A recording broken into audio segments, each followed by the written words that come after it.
မင်းရဲ့ crush ကိုရေးစားရှိလားလို့အင်္ဂလိပ်လိုဘယ်လိုမေးမလဲ Have you a girlfriend ဒါမှမဟုတ်ရင် Do you have a girlfriend ဟုတ်ပြီအမှန်ကတော့ do နဲ့စပြီးတော့ Do you have a girlfriend လို့မေးရမှာဖြစ်ပါတယ်သူကနေပြီးတော့အဖြေရှည်ပြန်ဖြေရင်တော့ Yes I have a girlfriend လို့သုံးပြီးတော့မရှိဘူးဆိုရင် No I don't have a girlfriend လို့ don't have ကိုပဲသုံးရပါမယ်ဒါမှမဟုတ်သူကအဖြေတူတူပြန်ဖြေလို့ Yes I have အဲ့လိုဆိုရင်အဲ့ဒီကောင်ကိုစက်မကျွေးနဲ့တော့ grammar မမှန်လို့Yes I do လို့ဖြေရင်တော့မင်းငိုလိုက်တော့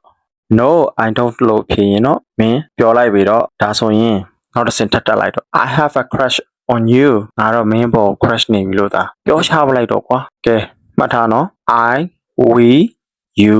they or plural subject တွေဆိုရင် have ကိုသုံးပြီးတော့ he she it or singular subject တွေဆိုရင် has ကိုသုံးရပါမယ်နော်အမေးနဲ့အငင်းမှာ do don't does doesn't ပါလာရင်တော့မူရင်း have ကိုပဲပြန်သုံးပေးရပါမယ်ကဲဒါဆိုရင်သူ့မှာရေးစားရှိသလားဆိုတဲ့မေးခွန်းအတွက်အဖြေတူ short answer ကို comment မှာအင်္ဂလိပ်လိုဝတ်ကြဖွဲ့ပြီးတော့ရေးပေးခဲ့ကြပါဦး bye bye